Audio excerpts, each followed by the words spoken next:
The UK government concluded that it was highly likely that Russia was responsible for this reckless and despicable act, and there were only two plausible explanations. Either this was a direct act by the Russian state against our country, or conceivably the Russian government could have lost control of a military-grade nerve agent and allowed it to get into the hands of others. Mr. Speaker, it was right to offer Russia the opportunity to provide an explanation, but their response has demonstrated complete disdain for the gravity of these events. They have provided no credible explanation that could suggest they lost control of their nerve agent. No explanation as to how this agent came to be used in the United Kingdom. No explanation as to why Russia has an undeclared chemical weapons program in contravention of international law. Instead, they have treated the use of a military-grade nerve agent in Europe with sarcasm, contempt and defiance. So, Mr. Speaker, there is no alternative conclusion other than that the Russian state was culpable for the attempted murder of Mr. Skripal and his daughter, and for threatening the lives of other British citizens in Salisbury, including Detective Sergeant Nick Bailey. This represents an unlawful use of force by the Russian state against the United Kingdom. And as I set out on Monday, it has taken place against the backdrop of a well-established pattern of Russian state aggression across Europe and beyond. It must therefore be met with a full and robust response, beyond the actions we have already taken since the murder of Mr. Litvinenko, and to counter this pattern of Russian aggression elsewhere. As the discussion in this House on Monday made clear, it is essential that we now come together with our allies to defend our security, to stand up for our values, and to send a clear message to those who would seek to undermine them. This morning I chaired a further meeting of the National Security Council, where we agreed immediate actions to dismantle the Russian espionage network in the UK, urgent work to develop new powers to tackle all forms of hostile state activity, and to ensure that those seeking to carry out such activity cannot enter the UK, and additional steps to suspend all planned high-level contacts between the United Kingdom and the Russian Federation. Let me start with the immediate actions. Mr. Speaker, the House will recall that following the murder of Mr. Litvinenko, the UK expelled 4 diplomats.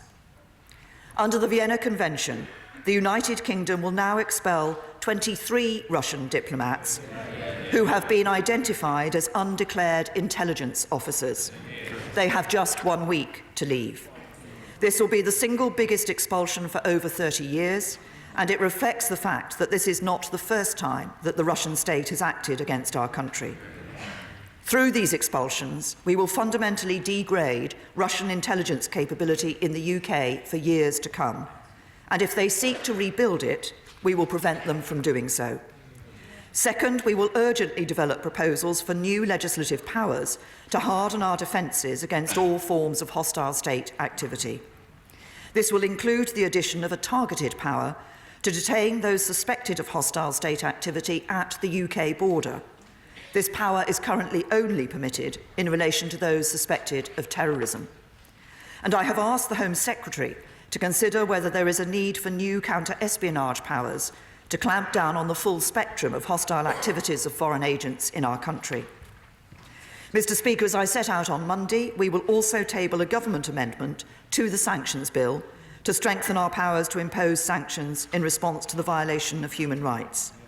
In doing so, we will play our part in an international effort to punish those responsible for the sorts of abuses suffered by Sergei Magnitsky. And I hope, as with all the measures I am setting out today, that this will command cross-party support. Mr. Speaker, we will also make full use of existing powers to enhance our efforts to monitor and track the intentions of those travelling to the UK who could be engaged in activity that threatens the security of the UK and of our allies. So we will increase checks on private flights, customs and freight. We will freeze Russian state assets wherever we have the evidence that they may be used to threaten the life or property of UK nationals or residents. And led by the National Crime Agency, we will continue to bring all the capabilities of UK law enforcement to bear against serious criminals and corrupt elites. There is no place for these people or their money in our country. Mr. Speaker, let me be clear.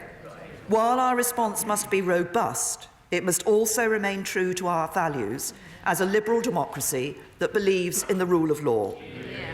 Many Russians have made this country their home, abide by our laws, and make an important contribution to our country, which we must continue to welcome. But to those who seek to do us harm, my message is simple. You are not welcome here. Mr. Speaker, let me turn to our bilateral relationship. As I said on Monday, we have had a very simple approach to Russia: engage but beware. And I continue to believe it is not in our national interest to break off all dialogue between the United Kingdom and the Russian Federation.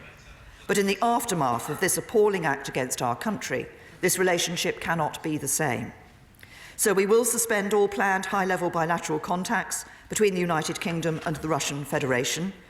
This includes revoking the invitation to Foreign Minister Lavrov to pay a reciprocal visit to the UK and confirming there will be no attendance by ministers or indeed members of the royal family at this summer's World Cup in Russia. Finally, Mr. Speaker, we will deploy a range of tools from across the full breadth of our national security apparatus in order to counter the threats of hostile state activity.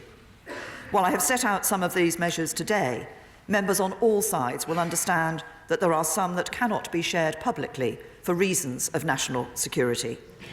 And of course, there are other measures we stand ready to deploy at any time should we face further Russian provocation.